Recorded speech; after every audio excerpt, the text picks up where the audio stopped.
All right, welcome back to the podcast. Rich Brooks from Flight New Media and one of my favorite podcasts, Agents of Change podcast, is joining me. And we're going to talk about marketing for local businesses. He has a new session that he's working on, and we're going to talk about that and help you kind of figure out how to market your business and how to stand out. So, Rich, thank you so much for joining me. Bruce, I appreciate it. I always like talking to you. We met on the podcast a few years ago. We did a podcast together, but we also met in person at Social Media Marketing World, which hopefully will come back. I know that last year was a Yes. weird year for everything, but hopefully we'll be able to meet again in 2022 when it returns. So I'm excited to talk about this. So before we get into that, give a little intro to yourself, your company, and what you do.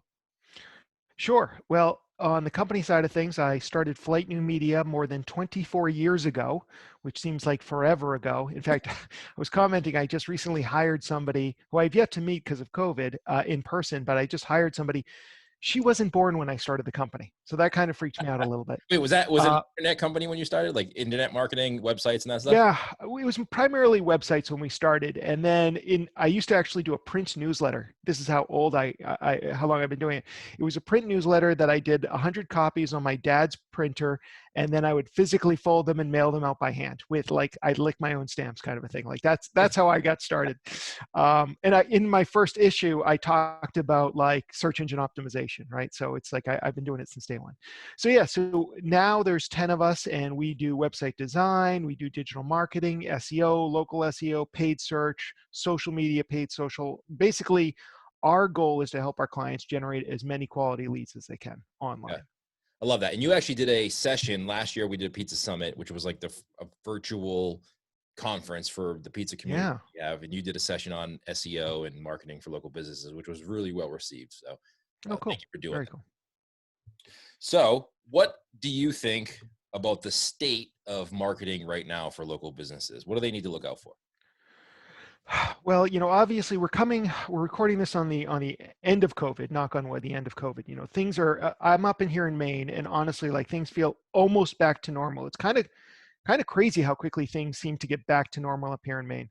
Right? So I think one of the lessons that we've learned from the pandemic is everybody is comfortable going online. So the customer journey is now entirely online or almost entirely online. Even when we go travel somewhere and we're walking around with local shops, we're probably opening up Yelp or TripAdvisor or something else along the way.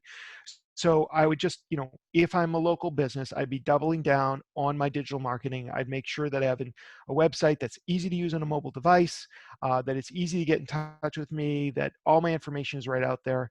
For local businesses, I definitely be putting a big focus on Google My Business, which is a cornerstone of local SEO, but also good for other things as well.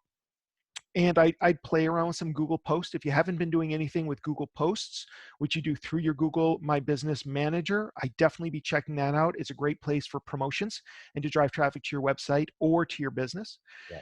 And, then depending on, there's obviously so many different types of business, but having a presence on social media, even if it's just to talk about your community involvement. Like we don't get business usually directly through Facebook or Instagram, but we use that to kind of show off the work we do as well as like our clients' work, put the focus on them. And then a lot of photos of the waterfront in Portland, Maine, where we are, because we want to show our roots. And I think all those things really help in terms of just starting to lay that foundation for success online for a local business. Yeah. I find that a lot of, correct me if I'm wrong, but when I talk to, business owners or restaurant owners or local businesses, I find like they tend to forget about Google a little bit. They tend to think that, okay, I know I need to have a website. I know what SEO is. I don't really know how to do it, but I know what it is. And I know that I should have a Google My Business page, but I feel like they think you just set it up and then it's done. Not like Facebook or Instagram or TikTok. Like I know they need to update. They know they need to update those constantly, but not Google for some reason.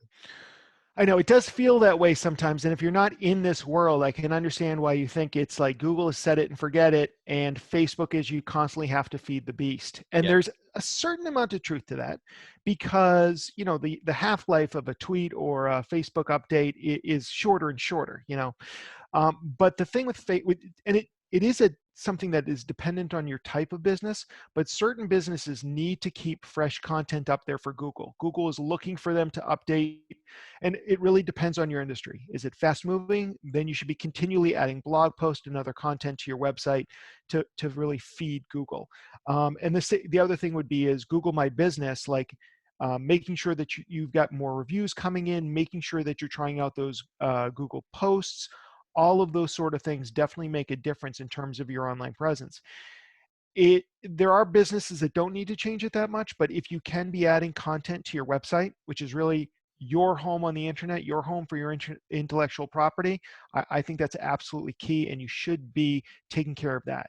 Because my experience is, people get excited about Facebook and Instagram because 5, 10 years ago, it seemed like this was a free way to advertise Right. online. That's just not the case anymore. You have to spend money to get any sort of action there, which is fine. That's business. But I think that the idea that you're just going to update Facebook and get business from it, where Google, you just put up your website and you're done, that's crazy. And Yeah. the other thing is, even if you're not in a fast moving industry, your competitors might be taking SEO more seriously this year, or local SEO. So it's like, are you seeing that your traffic or your rankings are starting to decline? And that could be because your competitors are taking Google more seriously. And so then you have to step up your game too. Yeah, I know that in our community, the one that I talk to and the one that the audience is for this podcast, they're definitely taking Google more seriously this year. I mean, all the changes to Instagram and Facebook, they have a hard time grasping how to just create good content anyway versus just posting something in a purpose for that posting. So they are looking to Google and Google My Business because they know, like, listen, people, yes, are perusing social media, but you got to be really good now in order to stand out on social media. If you're not really good at Facebook or Instagram or TikTok, it's going to kind of be like white noise and people are going to move on to more interesting things. And the way that the algorithm works is, even if people like you, they might not see your post on Facebook. Right. And if they haven't liked your page, then there's almost zero chance they're going to see anything. So what I tell all our clients, because we work with local business as well as companies with a national reach, and we work with B2B and B2C. And what you need to do is figure out, what is the customer journey to get to you? And there may be more than one, but are they going to have a pain point that they need to solve? So what are they going to do? They're going to either turn to Google. They might also ask their friends on Facebook. Right. Or is it something where it's just like, they don't necessarily have a need, but the type of audience, the demographics, the psychographics that you're going after, and you just need to get in front of them. And that's when social is really good for that, although honestly more social ads and organic social. So understanding how your customers make their decisions, where and when they make them, and just making sure that you have a presence there, whether it's at Google or Facebook or TikTok or webinars or in person. That's the most important thing. Yeah. Are you on Clubhouse, by the way?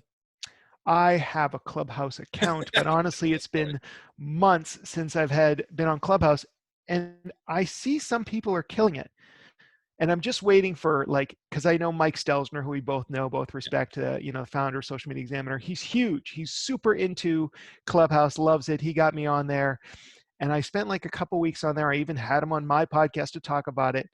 And I just found that after about 4 or 5 times on there, for me, and I'm not judging anybody else, it wasn't compelling. Yeah. And at the end of the day, it's like, I can't spend time there unless there's a strong business argument for it, which there might be. Yep. Or I find it compelling. Yeah. And I just kind of there's other places for me to spend my time. And I see other people and they're crushing it there. So I'm certainly not going to say it's not a good platform, but you have to make some choices. We Right. can't be I don't believe you can be everywhere unless you're a mega corporation, but I don't think those people are your local businesses that we're talking to. Definitely not. It's funny because I was talking to Lou Mongello last week on the last podcast we did about Clubhouse a little bit, and I had the same feelings. But the reason I brought Clubhouse up was because of what you just said. I was in a room, and this is the thing about Clubhouse. You have to be in a room for an hour and a half to get 5 minutes of good information. There's a lot of Yes. randomness on Clubhouse and a lot of banter and a lot of people who have, I don't know, their profiles look fabulous, but then you don't know who they really are. They could just have made the best bio in the history of bios for Clubhouse. Right. We were talking about what you just said about how to stand out, and how do you stand out amongst the competition? I think local businesses especially find it hard to like get creative, or they're so bogged down in the day to day that they don't really think about marketing or Google or what do I do to make my business different. They just kind of look around to other people and do what they're doing. So how does a local business like stand out?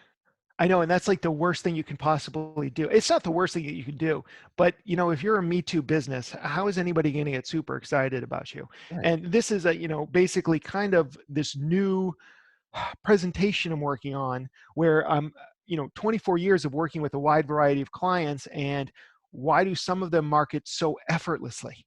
And then why do some of them like it's just a slog? And I know I love marketing, and obviously you love marketing too. Yeah. Like I get joy from being creative and looking at things and figuring out KPIs. I get it. I love that. But I've worked with many industries, like the wedding industry. Wedding professionals couldn't give, well, let's just say anything for, they don't care about this, right? They did not get into like becoming a wedding planner because they like marketing, wedding planning business. So I understand that. Um, what I try and do when I sit down with a new client or a prospect or any business, is try and figure out what makes them stand out online. And this is this whole thing, that this idea that I've been working on, which is like the art of remarkability. And that seems like such an audacious thing, right? It's like, dude, I have a shoe shine shop. I got a coffee shop. I have a pizzeria. It's like, I'm not worried about being remarkable. I'm worried about paying the rent. Right. And I'm like, listen, being remarkable just means that there's something about your business that's worth remarking upon, that's worth identifying. And then once you've figured this out, then you market on that point and everything becomes a lot easier. So what I came up with was this idea after like sitting down and looking at all my successful clients, plus I read business books because I didn't take a business class in college. So like I always feel like I don't know what I'm talking about. So I just read as much as I possibly can. And I'm always fascinated by psychology. So I always read those kind of books like the Malcolm Gladwell Yeah. books and the Heath brothers. So I like collected all of these stories and started trying to figure out what they are. And as I looked at them and why certain businesses stand out and succeed, I kind of started to come up with these 4 different categories that people could look at. And these were questions that I kind of was asking my clients already. So the remarkability formula, as I call it, has 4 different lenses that you can use to look at your business. And Okay. those lenses are find, focus, fashion, and frame. So we can kind of talk through all of them if you like, Yeah. but I always like to start with find, because the nice thing about find is there's already something in your business that is remarkable. And so it's the easiest because you don't have to change anything. You just have to identify why are people choosing you and not choosing anybody else. And Right. then just kind of double down on that. So I tell this story about when I bought my first house. It needed such a paint job, like it was just hurting. And my experience or my understanding of like what happens when you get your house painted is, all of a sudden there's all these trucks parked on your front lawn, and they're there for days and days, sometimes more than a week. There's ladders everywhere, and it feels like a construction zone. I had a guy who told us he'd get the whole thing done in 2 days. So we went with him because that seemed awesome. And when he showed up, he shows up with 20 guys. I kid you not. Shows up with 20 guys. They jump out of the van. They throw up the ladders. They're going, painting, hit every last board, and they're done by sunset, and they all disappear. I think they were singing sea shanties at the same time, but maybe I'm just embellishing the memory at this point. And then 2 days later, they come back, they do the same thing. And my neighbors took notice because, they're working like this well-oiled NASCAR pit crew. My home looks like extreme home makeover. It was awesome. And that was remarkable. And it was something they were already doing. So like, that's a good example of find. So find something that you're doing that maybe the competition's not, and that's not super easy to replicate. Because my whole thing is people come to me, they're like, oh, I need Facebook ads. And I'm like, well, why? And I've been told I do. And the thing with Facebook ads or Google ads, and they're great. I mean, this is how we do our business, right?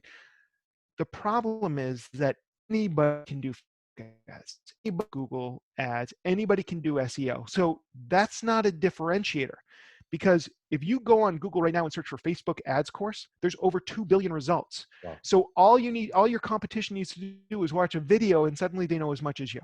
So for me, I'm like, use those tools to multiply what makes your business remarkable, but don't expect that marketing alone is going to save the day.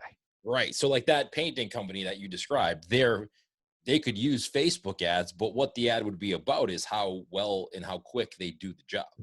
Exactly, Bruce. Yeah, with pictures or videos of how quickly this takes place. I mean, like that would just be, people would stop and be like, I've got vinyl siding. I want these guys I'll hire these guys. Right? I don't even own a house. I want to paint that guy's house Right. right there. They just got it done so fast. It reminds me of a roofing company that's similar. There's a roofing company that works in my area, and they do the same exact thing. Like you see some roofers, they come and there's 3 or 4 guys working. It takes them a week to do a roof. Yeah. This company comes, just like you said, there's 20 guys. They literally can do a roof of a house that's average size in 3 hours. And you're like, whoa, it's like ants on the house. They're just working and it's done in 3 hours. It's crazy. And it's hard to replicate, especially in this job market, where Yeah. you can't find anybody at all. So the idea that you would all of a sudden have these 20 guys at your disposal, like there's nobody who's going to be able to copy you anytime soon. That's super hard though. I think when you ask is, because I ask people that all the time, like what makes you different than the people down the street doing the same thing? How do you get them to think about that? And what if they don't have something that makes them unique? Yeah. So, I mean, I would argue there probably is, and there's a lot of ways we can look at it, but let's say that, you go through it and you're like, I cannot identify anything. So one other thing, the next thing that I usually talk about is focus, or the idea of niching down. And John Lee Dumas in his new book, the Common Path to Uncommon Success, tells a story about how he niched down in his business. But what was awesome is I was there for part of it. So I actually had my own take on it. I remember meeting John Lee Dumas on a rooftop bar in New York City. I was introduced to him. John Lee Dumas is, in case people don't know who that is. All right. So, well, not to give it away, I'll just say that like I meet him, this young kid, Yep. and he's kind of like, I'm like, hey, John, we live in the same town. What do you do? He goes, well, I just quit my job as a commercial real estate agent to become a professional podcaster. And I'm like, that's great. It was 2012. I didn't even know there was a professional league in podcasting at that point. I'm like, there's no way this kid's not going to be living in his parents' garage within a year. Now, of course, he turned out to be John Lee Dumas, the entrepreneur on fire. He's got that podcast. He's living in $1 million mansion, oceanside in Puerto Rico. So there's a lot of reasons John succeeded. The guy is fantastic. He's super smart, but he's also very focused. And what I talk about and what he talks about in the book is everybody was doing a weekly business podcast back when he started. And, they all had good audio. They all had good guests. They all asked good questions. And he could have tried to have better audio or better guests or ask better questions, but those would have been incremental changes and pretty impossible for somebody to do right out of the gate. So he decided that he was going to differentiate himself by being the only daily business podcaster. And people then told him it was ridiculous. Nobody wanted a daily podcast. People would feel overwhelmed and abandon him. But he was like, I've always wanted more audio. I'm sure there's an audience out there for this. He does it. He crushes it, obviously. And because he focused on it and did it every day, he becomes the go-to voice for business podcasting. Right. And all these reporters who want to talk about this new form of social media start calling him up. That led to more listeners, led to more guest requests, led to bigger sponsorship dollars, led to every other business opportunity he had. And I know that's an odd example because he actually did more. Some people were like, but that's not niching down. He did more, but he went after a smaller audience, an audience that wanted a daily podcast. And by narrowing his focus, he became really good at this. And we reward specialists over generalists. Yeah. So if you're in a local business, think about different ways that you could niche down. Like maybe you start selling less products, or you make your delivery area smaller, or you have less hours, or you really start to target a very specific audience. No longer do you sell all instruments, you only sell the French horn. Now, any of these decisions could have terrible business ramifications. My point is that you just keep on niching down, as John says, niche down until it hurts. Because at some point you'll be the only company offering that to a specific audience. And then you really are remarkable. As long as this audience is big enough to support you, they're going to choose the company that is focused entirely on their problem set.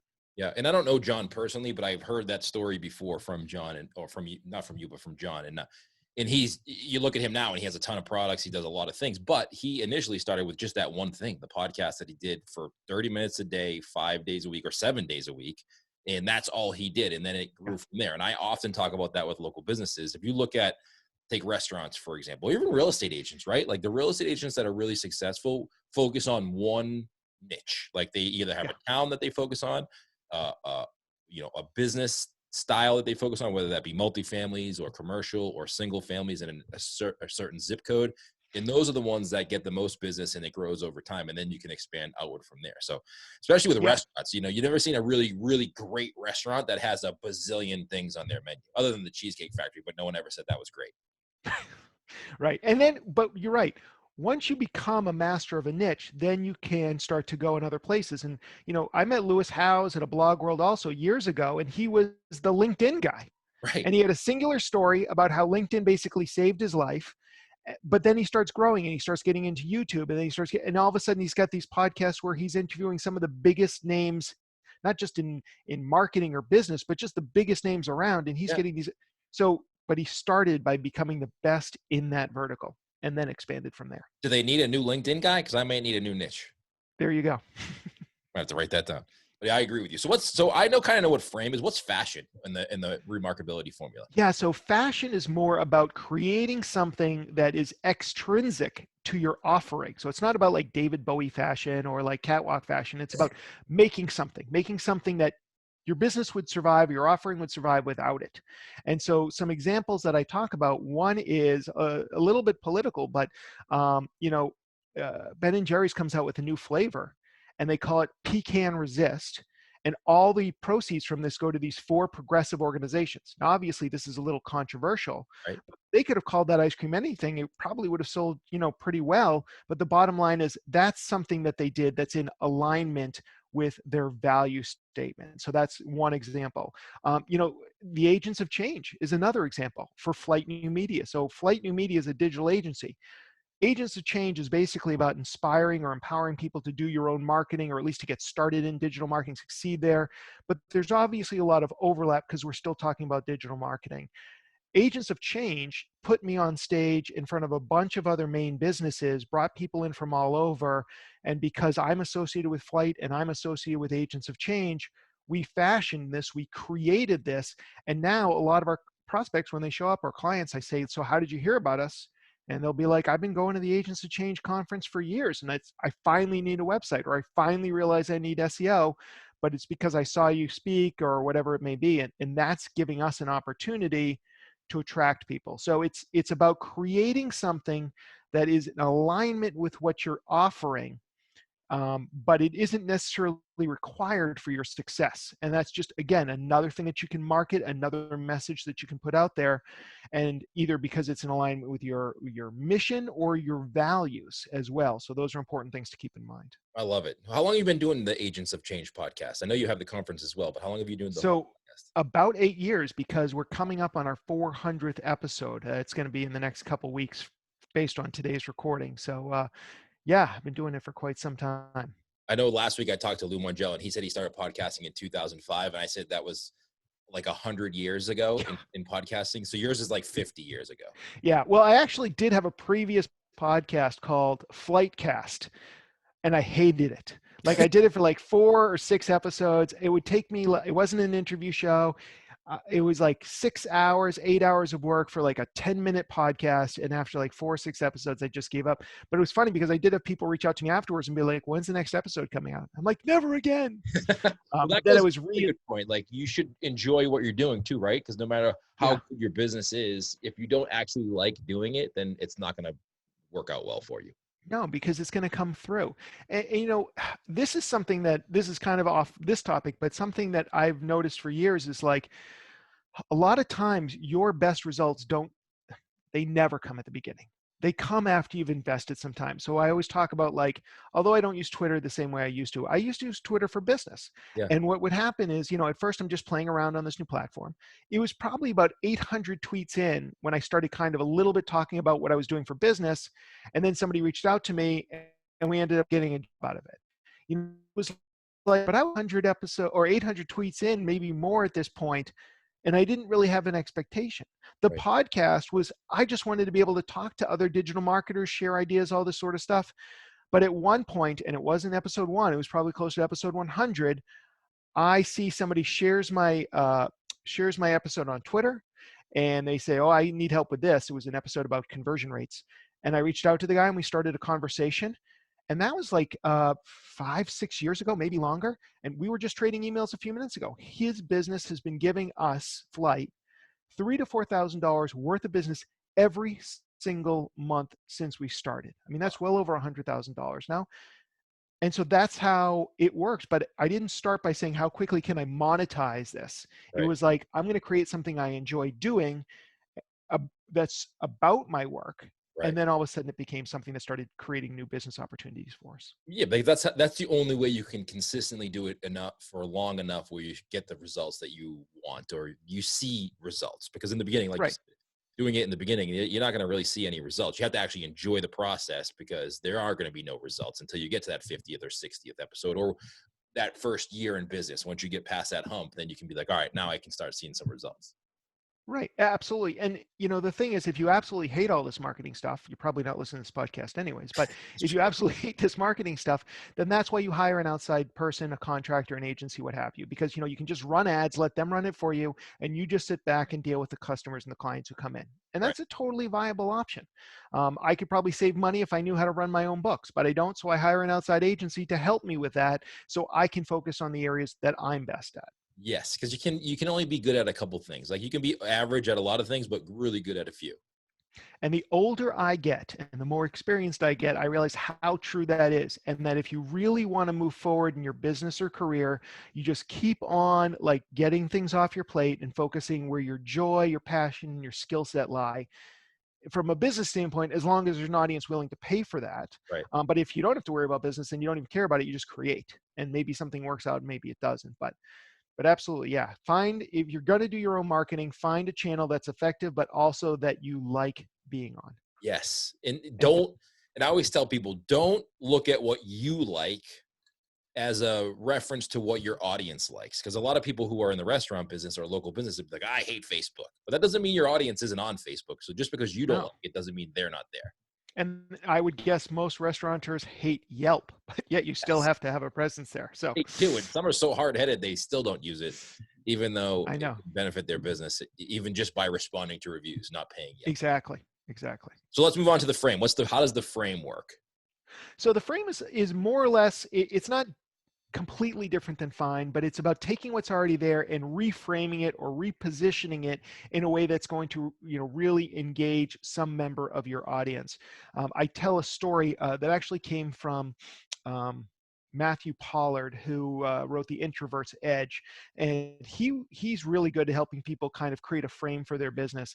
And he was talking to this woman who was taught Chinese, and she taught Chinese in San Francisco, and she had this booming business. But over the years, all of a sudden, there's this surge of low cost competition, either local people looking to build up their business, so they're willing to take $10 an hour to teach somebody how to speak Mandarin, or because the world is flat now, the people from China jumping online and through Fiverr teaching this. So all of a sudden she's like, I can't take the money at that low a level. I can't make a profit there. So what am I going to do? And working through this, they found that there were some of her clients were actually business people looking to move there. She wasn't just teaching them Mandarin. She was actually teaching them business etiquette for China. And she was also teaching their families how to prepare to live in China because it's such a different experience. And these people, she suddenly had this audience it's a business expense, willing to pay so much more for a more complete success experience. And she rebranded as the China Success Coach. And all of a sudden, she has no competition. She can charge whatever she wants. And all of these people are coming to her saying, I want to bring some employees over to China. I want to hire you. And suddenly she can't keep up with the business, right? And she's charging way more than she ever did. So that's a good example of like just reframing what you're doing. And it's also a little bit of niching down too. So it's a combination, but it's about finding that way of showing your value in a new light or through a new lens. I love that. That's a great example, because any business can take what she did, not necessarily like exactly what she did, but like Right. how she did it, and use it in your business. Like, what in your business makes you unique? How can you be the one who people go to for that unique thing that you do? And then you use digital marketing to talk about that unique thing that you do. And some of the things is like going back to find, one of the things that I like talking about is because I know a lot of people who are like, oh, there's nothing special about my business. But then I watch them interact with clients Yeah. and they're amazing. And like I have a copywriter that I work with, and we now have copywriters in-house, but whenever I can, I work with this copywriter, and she writes excellent copy and she charges me a fair price. But the reason I keep going back to her is because everybody she talks to feels better about themselves and their business within moments of talking to her. There's just this thing about her that you cannot teach. It's just her, and she makes you feel so good. And I'm like, I'll always bring her into a meeting because my clients love her. They love working with her. It reflects well on me. So sometimes what makes your business remarkable could be you or could be other employees. Maybe like her, they're just so likable. Like you can't teach this in a customer service class. Or you've got you or somebody on your team is a thought leader. It's just like you stand up and talk. Bruce, you're a charismatic guy. You stand up and talk. People want to hear what you have to say. And if you've got somebody like that on your team, or you're that person, well, that's something remarkable. You just have to figure out how to market that piece of it. But that's something that a lot of businesses don't think about when they're thinking about what makes me remarkable. It's actually you. Yeah, I agree with that a lot. And I think that, especially after 2020 and everybody moving to digital, right? Like even the businesses who were kind of holding off going digital realize that, you know what, dang, I got to do digital. Even if I don't want to, that's where people are. It's not going backwards. We're only going to be moving forward when it comes to digital. But look at your business, like what makes you special and what makes you unique. Because even if you think you're not, there's something about your business that those customers who are been coming to you for a long time, there's a reason they come to you for a long time. Like, what is that? Right. And it's not just because you're a little bit cheaper or you're incrementally better in something. There's a reason why they choose you. And if there's not, if you literally can't do it, then that's where you start to either narrow your focus so you can be the only person doing this, or that you create something in addition to your main business that people can rally behind and you can talk about, or you think about how can I position this in a new light. So once you've done these things, my experience is marketing becomes easier because the human brain is wired for things that are remarkable or things that are novel. Like that's literally just how our caveman brain works. But the algorithms that power search, social, and digital ads, they also reward this remarkability. So once you know who your ideal customer is and what your right message is and everything else, all those algorithms that maybe didn't know what to do with you before suddenly fall into alignment. So like social media, people sharing your content once you've got something remarkable to talk about, that powers the algorithm. Search engine optimization, it's a couple different things. Google rewards focus on the page, and they reward inbound links. It's just two of many things. Inbound links come from you doing something that other people want to link to show off. And then digital ads, people think it's like, oh no, it's a bidding process. It's how much you pay. No. See, here's the thing, because it doesn't make a difference how much you're willing to pay. It makes a difference on how much money Google or Facebook makes off you. Because Google and Facebook doesn't want to lose traffic unless they're being paid to lose that traffic. So Right. they would rather take, a lesser costly ad that will actually convert than they would get somebody who's promising to pay them a lot of money, but their ads never work. Right. So all of these algorithms will start to reward you once you figure out this piece. And it's really about going through this process and figuring out what it is and layering multiple things on. So you have this unassailable position in the marketplace. And I've noticed that, like, because I tried to do the same thing to ourselves, and it was hard doing that work. I'm like, I don't know, we're like every other agency out there. But we went through the work and we said, okay, well, the other company we really like in town is all e-commerce, and we're almost all lead gen. So we lean into the lead gen stuff. And then they don't do this, but we do this. And then the other thing is, like, we create custom solutions and they do cookie cutter stuff, and not in a bad way. Like they do great cookie cutter stuff, but it's like, choose one from column A, one for, that's not how we work. And so, and then the other thing is I get up on stage, I've got the podcast, we bring in people that way. So let's not demote Rich Brooks. Let's actually get his name out there, because all of these things working together makes Flight New you I stumbled over it. Flight New Media a unique company to work. I love it. Speaking of Flight New Media, where can they go find you, Rich? Well, if they want to check out that website, they can go to Take Flight. That's takeflyte.com, and just check out all the work that we do there. And if we're a good fit, I'd love to chat with you. Where are you on social media? What's your preferred social media platform if you have one? These days, oh, it sounds so lame, but LinkedIn is probably the place I go to most, if not most often. It's where I spend most of my business time because people aren't bragging about their kids and they're not talking about Yeah, politics. So I just kind of enjoy my presence there. And I still do a lot on Twitter. I still go there, if not, quite using it quite the same way. But I am the Rich Brooks on every single platform. So I'm pretty easy to find. I love that. And one takeaway from what you just said was the social media platforms have two customers. They have you as the paying customer who's running ads, but they also have the customer whose eyeballs that paying ad gets in front of, and they have to please you both, right? They got to make sure Absolutely. your content is good enough to show it to the eyeballs of the people who watch, because if they don't have those people to watch, you have no platform to put your ad on. Absolutely. I love it. Great conversation, Rich. Thank you so much for hanging out with me here on the podcast. I'll be sure to link up all your socials, your website, and if you need to reach out to Rich, and I highly suggest you go subscribe to Rich's podcast, the Agents of Change podcast, too, if you like similar conversations to this, because Rich does a great job of finding guests. And I like the fact that on your podcast, you don't have the guests that are on 100 other podcasts. You do Oh, have that's cool. guests, but it's like other people who have other information. Yeah. Because, well, half of the people, I'm sure you're a big enough deal now that you have people coming to you, just like I do. But then there are the people like for me, I'm like, I'll read a blog post and be like, oh, I got a bunch of Yeah. questions to ask that person. So then I'm like, how'd you like to come on my podcast? And then that's how I find a lot of the people that maybe other people aren't interviewing. Yes. So if you're into marketing, go subscribe to his podcast. Highly recommend it. Thanks, Rich, thank you Bruce. so much. Don't hang up yet. My But pleasure. talking to you.